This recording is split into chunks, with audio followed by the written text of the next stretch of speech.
అసలు ఈ రాష్ట్ర చరిత్రలో ఎన్నో ప్రభుత్వాలు వచ్చాయి అధ్యక్ష. ఏ ప్రభుత్వ హయాంలో కూడా ఎలాంటి సంఘటనలు అయితే జరగలేదు అధ్యక్ష. అవి ఈ ప్రభుత్వం వచ్చాక 2 సంఘటనలు జరిగాయి అధ్యక్ష. తిరుమలలో తీసుకుంటే ఈ జనవరి 9న జరిగింది అధ్యక్ష. 6 ప్రాణాలు పోయాయి, 24 మందికి గాయాలయ్యాయి అధ్యక్ష. అసలు ఈ దేశ చరిత్రలోనే స్వాతంత్రం రాకముందు అవ్వచ్చు, వచ్చాక అవ్వచ్చు, తిరుమల దివ్య క్షేత్రంలో మాత్రం ఇలాంటి సంఘటన ఎప్పుడు జరగలేదు అధ్యక్ష. అది ఇప్పుడు జరగడం నిజంగా దురదృష్టకరం. ఈ సంఘటన జరగడం నిజంగా ఇందులో రాష్ట్ర ప్రభుత్వ వైఫల్యము, అలాగే టీటీడీ పాలక మండలి వైఫల్యం క్లియర్ గా కనిపిస్తుంది. ఏర్పాటు చేయడంలో వాళ్ళు ఘోరంగా విఫలమయ్యారు అధ్యక్ష. అలాగే అది ఆ సంఘటన జరగకముందే సింహాచలంలో ఇలాగ 7 చనిపోయారు గోడ కూలి అధ్యక్ష. అసలు నా క్వశ్చన్ ఏంటంటే, ఇప్పుడు తిరుపతి విషయం తీసుకుంటే ఆ సంఘటన జరిగిన వెంటనే ఈస్ట్ ఎంఆర్ పల్లి పోలీస్ స్టేషన్లో 2 ఎంఆర్ఓలు పోలీసులకు ఫిర్యాదు చేశారు అధ్యక్ష. ఈ రోజు వరకు ఏ ఒక్కరిపైనైనా బాధ్యులపైన పోలీసులు చర్యలు తీసుకొని అరెస్ట్ చేశారా అని నేను అడుగుతున్నాను అధ్యక్ష. చేయకపోతే ఎందుకు అరెస్ట్ చేయడంలో విఫలమయ్యారు అని. అలాగే ఈ సంఘటన జరిగిన వెంటనే సాక్షాత్తు డిప్యూటీ సీఎం గారు వెళ్ళి ఆ తిరుమల వెళ్ళి TTD chairman, TTD EO, TTD AEO 3 బాధ్యులు వాళ్ళ నిర్లక్ష్యం వలన ఈ దుర్ఘటన జరిగిందని చెప్పారు అధ్యక్ష. మరి వాళ్ళ నిర్లక్ష్యం వల్ల జరిగిందని డిప్యూటీ సీఎం గారే చెప్పారు కదా అధ్యక్ష. వాళ్ళ మీద ఏమైనా చర్యలు ప్రభుత్వం తీసుకుందా అని అడుగుతున్నాను అధ్యక్ష. అలాగే టీటీడీ పాలక మండలి సభ్యులు ఈ మరణించిన వాళ్ళ కుటుంబాల దగ్గరికి వెళ్ళి క్షమాపణ చెప్పాలి అనేసి ఆ రోజు డిప్యూటీ సీఎం గారు చెప్పారు అధ్యక్ష. ఎవరైనా చెప్పారా అని మీ ద్వారా అడుగుతున్నాను అధ్యక్ష. అలాగే సౌకర్యాలు కల్పించే బాధ్యత టీటీడీ పాలక మండలిదని సాక్షాత్తు సీఎం గారు చెప్పారు అధ్యక్ష. పాలక మండలి మీద ఏమైనా చర్యలు తీసుకున్నారని అడుగుతున్నాను. అంతేకాకుండా సీఎం గారు చెప్పారు అధ్యక్ష, 6 చనిపోయారు కదా, వాళ్ళకి కాంట్రాక్ట్ ఉద్యోగాలు ఇస్తాము అని చెప్పారు అధ్యక్ష. ఎవరికైనా కాంట్రాక్ట్ ఉద్యోగాలు ఇచ్చారా మంత్రి గారు చెప్పాల్సిందిగా మీ ద్వారా అడుగుతున్నాను అధ్యక్ష. మరో ముఖ్యమైనది ఏంటంటే, దీనికి బాధ్యుడు అనేసి ఆ జిల్లా ఎస్పీని బదిలీ చేయడం సీఎం గారే చేశారు అధ్యక్ష.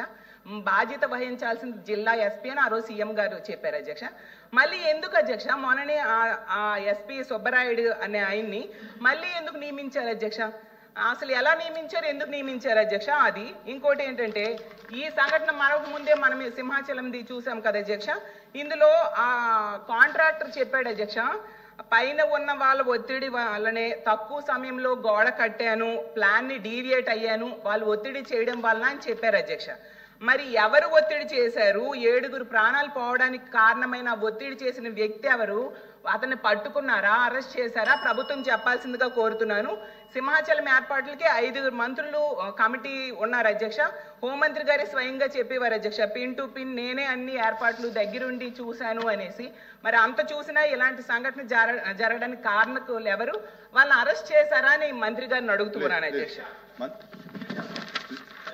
ఇంకో విషయం ఏంటంటే అధ్యక్ష, అసలు హిందువులు ఎంతో పవిత్రంగా భావిస్తారు అధ్యక్ష. ఇప్పుడు వైకుంఠ ఏకాదశి అవ్వచ్చు, చందనోత్సవం అవ్వచ్చు, ఇలాంటి ఇష్యూస్ లోనే ఇంతమంది ప్రాణాలు పోతే ఈ రాష్ట్రంలో భక్తుల ప్రాణాలకి రక్షణ ఎక్కడ ఉంది అని నేను అడుగుతున్నాను అధ్యక్ష. థ్యాంక్ యూ అధ్యక్ష. ఒకే ఒక ప్రశ్న అధ్యక్ష, ఇలాంటి సంఘటనలు మళ్ళీ ఇంకొకసారి పునరావృతం కాకుండా అక్కడ ఉండేటటువంటి సిబ్బందిని అలర్ట్ చేస్తూ ప్రభుత్వం తరఫు నుంచి ఏమైనా చర్యలు తీసుకుంటున్నారా లేదా? ఎందుకంటే మనుషులు ప్రాణాలు పోయేదనేది ఎవరికి మంచిది కాదు అధ్యక్ష. అలాంటి మేజర్ పుణ్యక్షేత్రాల్లో ప్రజలు దైవభక్తి మీద ఉన్న దీంతో పోయినప్పుడు వాళ్ళు ప్రాణాలు పోవడం అనేది అసలు మంచిది కూడా కాదు అధ్యక్ష. సో దీనికి సంబంధించి ఏదైనా ప్రణాళిక కానీ ఏదైనా చర్య కానీ తీసుకుంటున్నారా? రెండోది, అక్కడ తిరుమలలో అది జరిగినప్పుడు మరి ముఖ్యమంత్రి గారి పర్యటన ఉండింది కాబట్టి ఎక్కువ మంది పోలీస్ సిబ్బంది అంతా కూడా ఆయన బందోబస్తుకి వెళ్ళిన మాట అందరికి తెలిసిన విషయం అధ్యక్ష. కానీ ఎక్స్ట్రా బందోబస్తు లేకుండా, ఎక్స్ట్రా మనుషులు లేకుండా ఇక్కడ చనిపోయారనే వాదన కూడా వినిపిస్తుంది. అది ఎంతవరకు నిజం? యాక్చువల్గా అది నిజంగానే అలా జరుగుంటే మాత్రం మళ్ళీ ఇంకోసారి జరగడానికి అది జరగకుండా చూసుకోవాలనేటటువంటిది కూడా తెలియజేస్తాను అధ్యక్ష.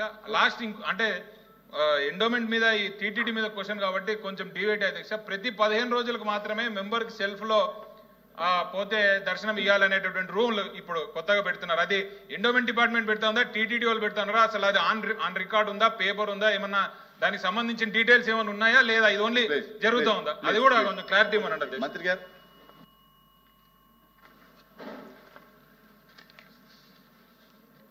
అధ్యక్ష, తిరుమల వైకుంఠ ఏకాదశి రోజు జరిగినటువంటి దుర్ఘటన మీద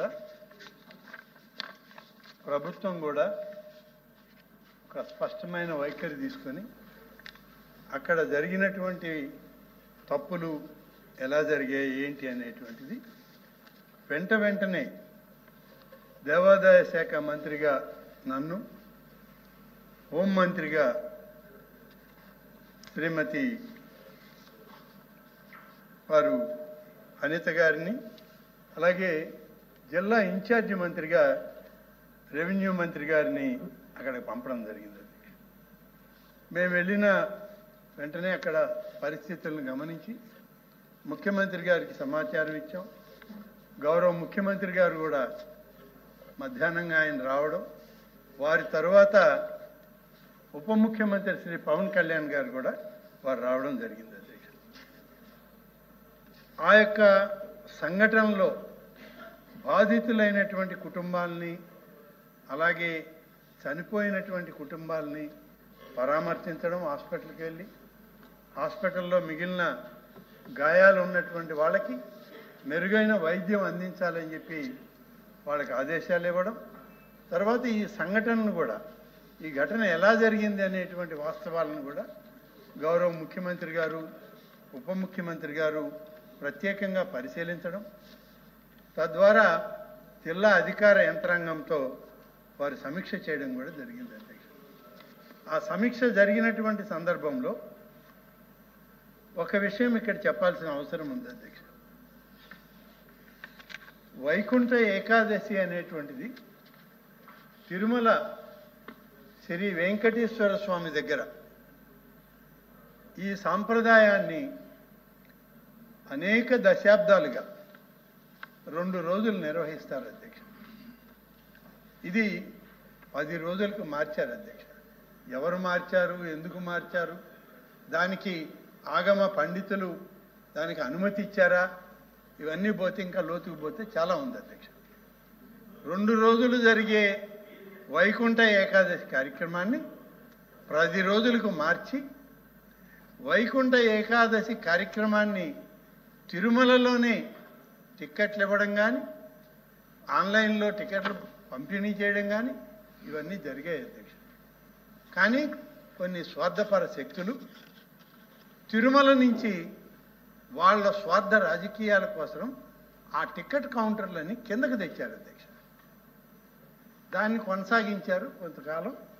దానివల్ల సరే కొన్ని తప్పులు ఆ జరిగినటువంటి సంఘటన రోజున ఇది కూడా ఒక కారణమైంది. అధ్యక్ష, వాస్తవానికి అధ్యక్ష, తిరుమల వైకుంఠ ఏకాదశి సందర్భంలో జరిగినటువంటి దాన్ని అందరం కూడా బాధపడ్డాం. ఈ జరిగినటువంటి కార్యక్రమాలు, టోకన్లు, ఎస్ఎస్ఐడి టోకన్లు, ఇవన్నీ కూడా అది తిరుమలలో ఇచ్చే వాటిని తిరుపతికి తీసుకురావడం, ఈ క్యూ లైన్లలో మార్పులు చేసి పైన ఇవ్వాల్సిన డిస్ట్రిబ్యూషన్ అంతా కింద చేశారు. అధ్యక్ష, ఇది ఎందుకు జరిగింది, ఎలా జరిగింది అని అంటే, గతంలో ఒక 3-4 సంవత్సరాల నుంచి ఈ మార్పు తిరుమలలో, తిరుపతిలో చేశారు. ఆనాటి పాలక వర్గాలు చేసిన కార్యక్రమం అది కొనసాగిందే తప్ప ఇది అనాదిగా ఉన్నది పద్ధతి కాదు అని చెప్పి ఆనాడు చెప్పడం జరిగింది. అయినప్పటికీ వివరాలన్నీ సేకరించిన తర్వాత దీనిలో బాధ్యులైనటువంటి అధికారులని ఎంపిక చేసుకొని ఎవరు దీనిలోని అప్పటికప్పుడే ఒక నిర్ణయం తీసుకోవడం జరిగింది.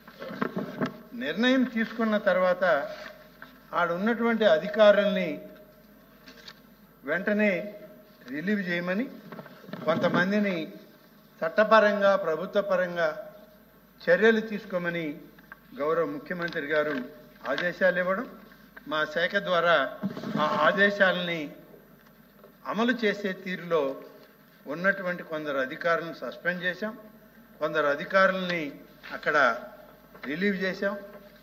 వాళ్లకు బదులుగా వెంటనే ఇతర అధికారులను తీసుకొచ్చి పెట్టి 2 రోజులు 10 రోజులు చేసినప్పటికీ ముందుగా దాన్ని ప్రకటన జరిగింది కాబట్టి 10 రోజుల కార్యక్రమాన్ని పూర్తి చేయడం జరిగింది. అధ్యక్ష, ఈ తొక్కిసలాటలో జరిగినటువంటి దీని మీద కేవలం ప్రభుత్వ అధికారులు, ప్రభుత్వంలో ఉన్నటువంటి మంత్రివర్గం వీళ్ళే కాదు అధ్యక్ష, అనేక మందికి అనేక రకాల అనుమానాలు వచ్చాయి.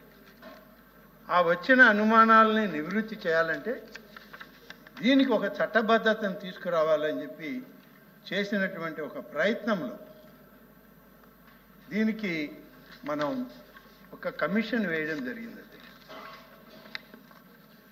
ఆ కమిషన్ కూడా దీని మీద హైకోర్టు మాజీ న్యాయమూర్తి జస్టిస్ సత్యనారాయణ మూర్తి గారిని దీనికి జ్యుడిషియల్ కమిషన్ వేశాం. వారిచ్చే నివేదికను ఆధారం చేసుకొని చర్యలు తీసుకుంటామని చెప్పి చెప్పడం జరిగింది అధ్యక్ష. వారి నివేదిక, వాటి పూర్వాపరాలు, అలాగే వారు అక్కడ పోయి ఎంక్వైరీ చేయడం, అనేక సిట్టింగులు వేయడం, ప్రతి ఒక్కరిని విచారించడం అన్నీ అయిన తర్వాత ప్రభుత్వానికి నివేదిక ఇచ్చారు అధ్యక్ష. ఈ నివేదిక మీద ప్రభుత్వం ఒక నిర్ణయం తీసుకుంది. ఆ నిర్ణయం ప్రకారం బాధ్యులైనటువంటి తిరుపతి క్రైమ్ డిఎస్పి రమణ్ కుమార్, అలాగే గోశాల డైరెక్టర్ శ్రీ హర్నాథ్ రెడ్డికి, వీళ్ళిద్దరికీ అక్కడ బాధ్యతలు ఇచ్చారు అధ్యక్ష. ఈ క్యూలైన్ బాధ్యత తిరుపతిలో జరిగిన ఇన్సిడెంట్కి అక్కడ బాధ్యత వహించాల్సిన వీళ్ళిద్దరికీ ఆ డ్యూటీ ఉంది. ఇద్దరూ సమయాభావం, అక్కడ సమయంలో లేరు. క్రిందనున్నటువంటి అధికార యంత్రాంగం సూచనలు ఇచ్చిన పరిస్థితి లేదు. ఈ తొక్కిసలాటలో నష్టపోయింది కొంతమంది ప్రజలు కూడా చనిపోవడం.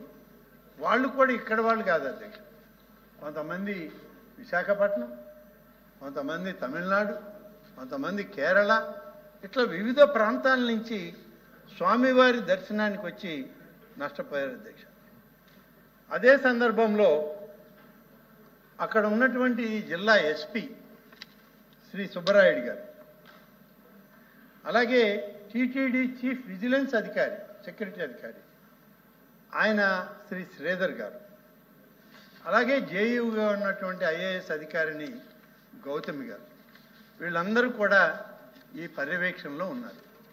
డిపార్ట్మెంటల్గా వాళ్ళు చేస్తున్న పర్యవేక్షణ అంతా చేస్తున్న ఈ ఇన్సిడెంట్ జరిగింది కాబట్టి వాళ్ళందరినీ కూడా పక్కన పెట్టి ఈ యొక్క కమిషన్ ఎంక్వైరీ పూర్తి చేశాం అధ్యక్ష. కమిషన్ ఎంక్వైరీ అంతా వచ్చాక కొంతమంది మీద వాళ్ళు నిర్దిష్టంగా సూచనలు చేశారు. అవి ప్రభుత్వం నిర్ణయం తీసుకొని దానిపైన వాళ్ళని ఇవాళ బాధ్యుల్ని చేసి మేము చర్యలు తీసుకుంటున్నాం అధ్యక్ష. ఇక ఆ సంఘటనలో ఏ సంబంధాలు లేకుండా కమిషన్ రిపోర్ట్లో కూడా వాదనలో రానటువంటి అధికారుల మీద ఎందుకు తీసుకోలేదు చర్య అనే మాట వచ్చింది. కమిషనే, జ్యుడిషియల్ కమిషనే అక్కడ ఉన్నటువంటి ఒక ఐఏఎస్ అధికారిని, ఇద్దరు ఐపీఎస్ అధికారుల మీద వాళ్ళకి ఎలాంటి సంబంధం లేదు ఈ ఇష్యూ మీద, ఇన్సిడెంట్ మీద నివేదిక ఇచ్చాక ప్రభుత్వం ఏ విధంగా చర్యలు తీసుకుంటుంది అధ్యక్ష? కాబట్టి కొన్ని విధానాలు ఉన్నాయి రాష్ట్ర ప్రభుత్వానికి, కొన్ని పద్ధతులు ఉన్నాయి.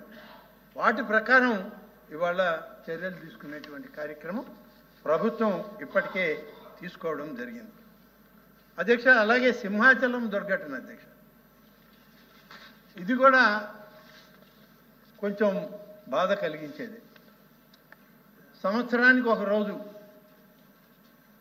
ఆ రోజు సింహాద్రి అప్పన్న చందనోత్సవం కార్యక్రమం జరిగేది. ముందు మేము వెళ్ళాము అధ్యక్ష, అన్ని రకాలుగా కూడా పరిశీలన చేసి అధికారులకు ఆదేశాలు ఇచ్చాం. కానీ ఆ ముందు 2 రోజుల ముందు నుంచి భారీగా వర్షాలు పడ్డాయి. ఈ వర్షాలు పడ్డ వల్ల ఇది పడిందనేది కాదు, కానీ దీనిలో కొంత సమన్వయ లోపం జరిగిందనే మాట వాస్తవం. ఈ కట్టడాలన్నీ కేంద్ర ప్రభుత్వ నిధులతో ప్రసాదం స్కీమ్ కింద టూరిజం డిపార్ట్మెంట్ వాళ్ళే టెండర్లు పిలుస్తారు, వాళ్ళ అధికారులు వాళ్ళ స్పెసిఫికేషన్ల ప్రకారమే కాంట్రాక్టర్లు కడతారు. కానీ ఇక్కడ ఇది దేవాలయ ప్రాంగణంలో వచ్చినటువంటి గోడ, ఈ గోడ అవసరం ఏంటి అని అంటే ఈ భారీ వర్షాలు పడినప్పుడంతా సింహాచలం కొండల మీద మట్టి జారి క్రిందికి భక్తుల మీదకి జారి పడుతూ ఉంటుంది. దీనికి ఒక సపోర్టింగ్ వాల్ కావాలని ఇటు దేవాదాయ శాఖలో ఉన్నటువంటి ఇంజనీరింగ్ అధికారులు, అటు ప్రసాదం స్కీమ్ చూస్తున్నటువంటి ఇంజనీరింగ్ అధికారులు ఇద్దరూ కలిసి దీన్ని ప్రొటెక్ట్ చేయాలి అనేటువంటి ఒక ఉద్దేశంతో, ఉద్దేశం మంచిదే కానీ డీవియేషన్ అయితే జరిగింది అధ్యక్ష.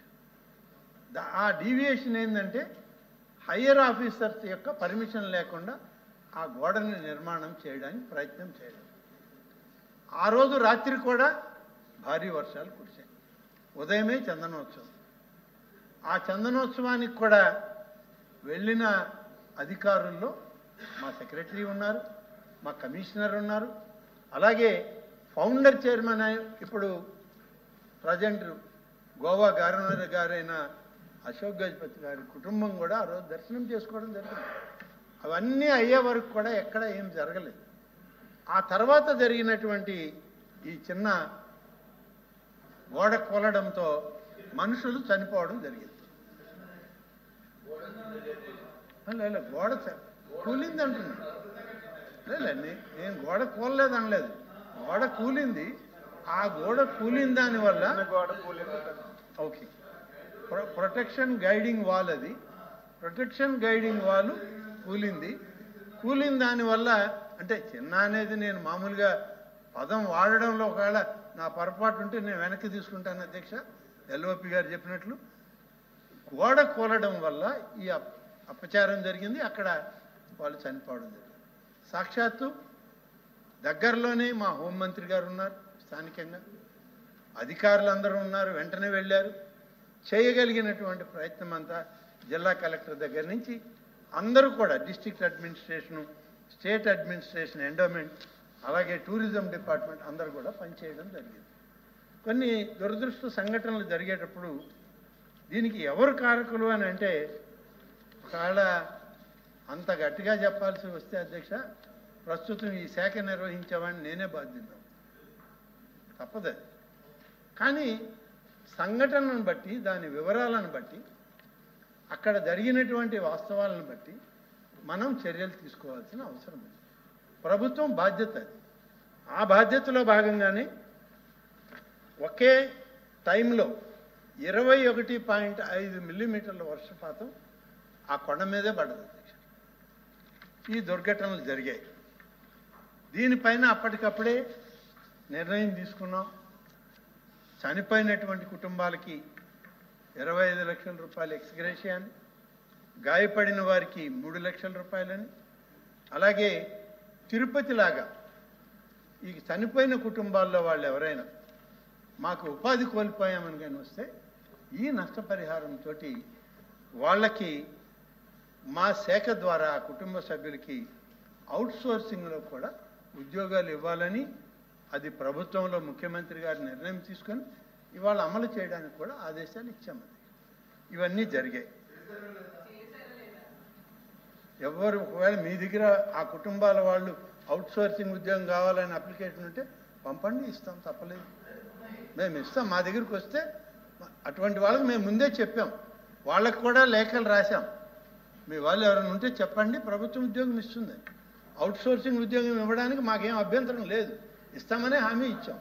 ఇవాళ ఒకవేళ అటువంటిది మాకు రాలేదయ్యా అంటే మీ దగ్గర ఉంటే లెటర్ పంపండి, వెంటనే నేను దాని మీద ఆదేశాలు ఇవ్వడానికి అభ్యంతరం లేదు.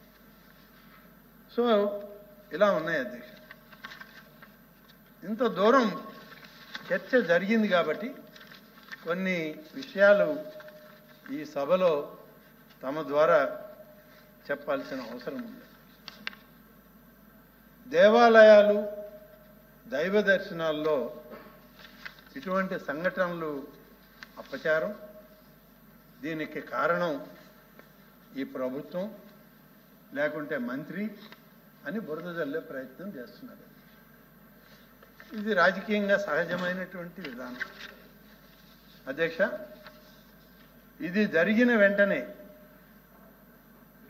తిరుపతికి అప్పటి ఆరోగ్య శాఖ మంత్రి, అలాగే ముఖ్యమంత్రి, ఉప ముఖ్యమంత్రి అందరూ వెళ్ళి సమయానికి అక్కడ ఉండి అన్ని పరిచర్యలు చేయడం కూడా జరిగింది. ఇవన్నీ కూడా మీడియాలో కూడా ఉన్నాయి అధ్యక్ష. కానీ ఇంకొక విషయం చెప్పాలి అధ్యక్ష, చెప్తే వీళ్ళు ఏమైనా బాధపడతారేమో అని అనుకుంటున్నాను అధ్యక్ష. ఏం బాధ లేదు కదా, చెప్తాను. మేమందరం ఉన్నాం అధ్యక్ష. తర్వాత మేము చెప్పినప్పుడు బాధపడు. నేను బాధపడను, మీరంటే నేను బాధపడను, నేనంటే మీరు బాధపడను అధ్యక్ష.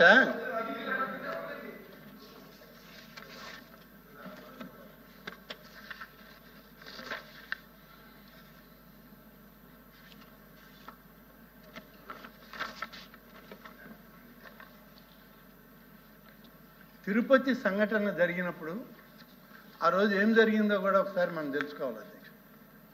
ఒకవైపు మంత్రివర్గ సభ్యులందరూ ఉన్నారు. ఆ రోజు తమరు కూడా వైకుంఠ ఏకాదశికి అక్కడికి వచ్చి ఉన్నారు. తర్వాత సెంట్రల్ మినిస్టర్స్ వచ్చి ఉన్నారు.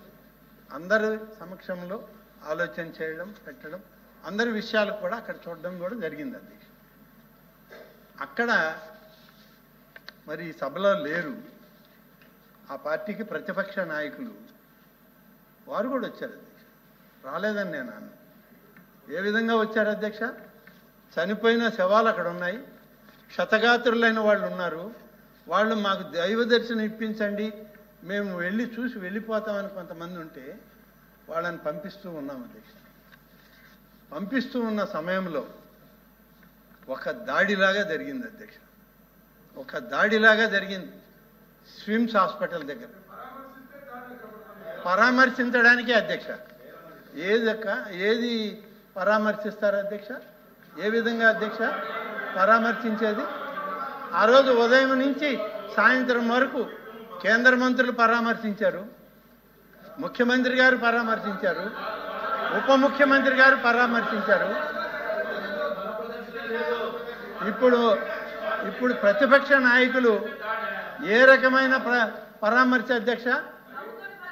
జై జగన్, జై జగన్ అనే నినాదాలతో హాస్పిటల్ని దాడి చేశారు అధ్యక్ష.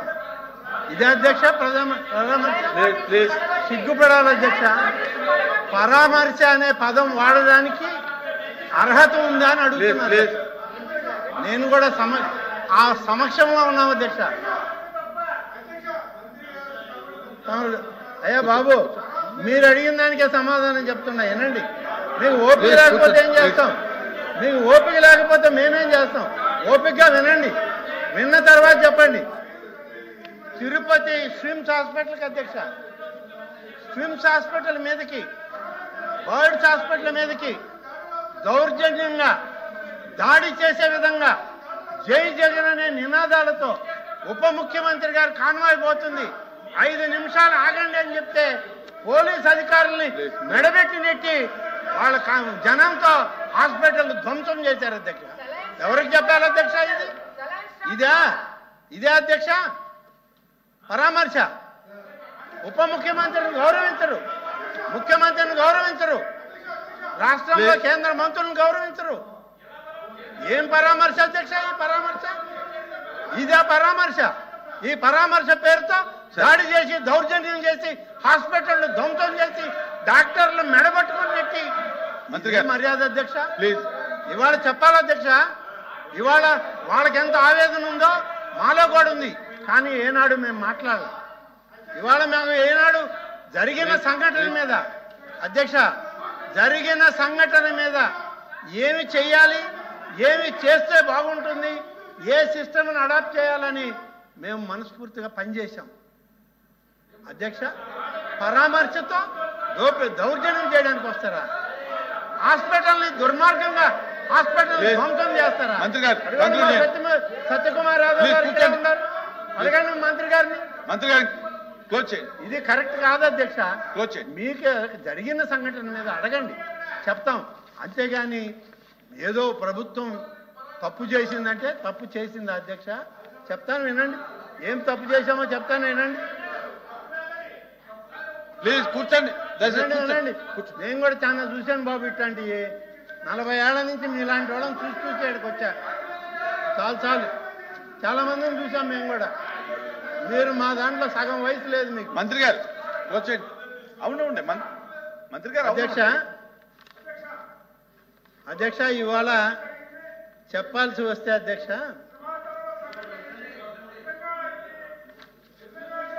ప్లీజ్ ప్లీజ్ కూర్చోండి. మంత్రి గారు కూర్చోండి, దయచేసి కూర్చోండి, కూర్చోండి.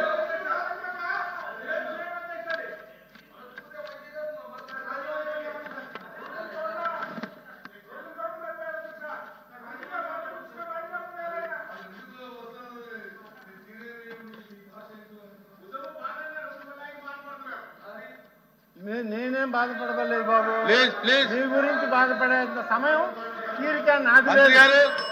మంత్రి గారు మీరు ఇటు మాట్లాడండి. చైర్మన్ ఎత్తిపోయిన పార్టీ గురించి మాట్లాడే పరిస్థితి నాకెక్కడ ప్లీజ్ మంత్రి గారు. దిగజారు లేను, నీలాగా దిగజారు లేను నేను.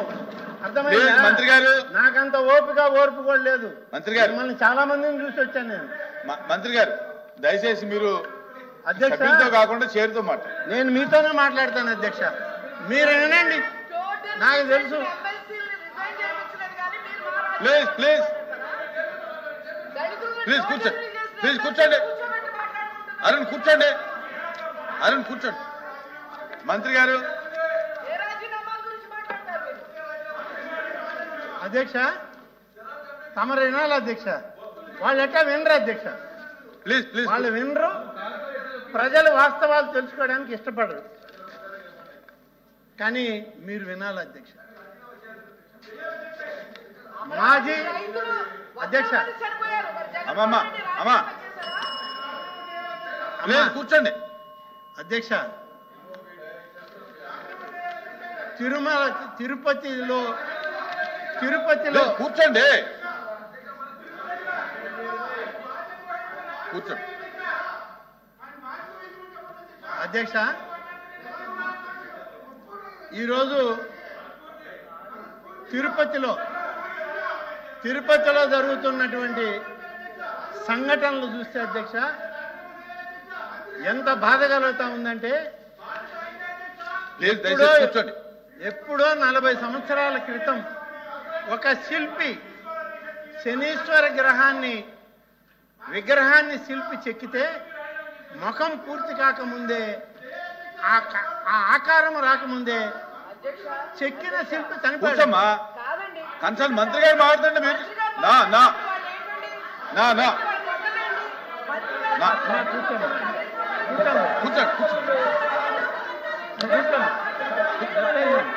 మీరు కూర్చోండి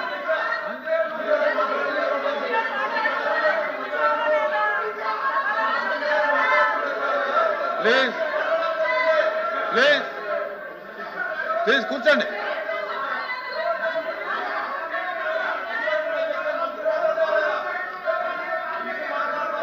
మెంబర్స్ అంతా కూర్చోండి, మంత్రి గారు మాట్లాడతారు. మెంబర్స్ కూర్చోండి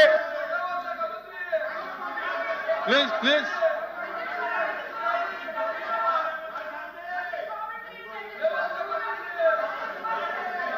ప్లీజ్ కూర్చోండి, ప్లీజ్ కూర్చోండి.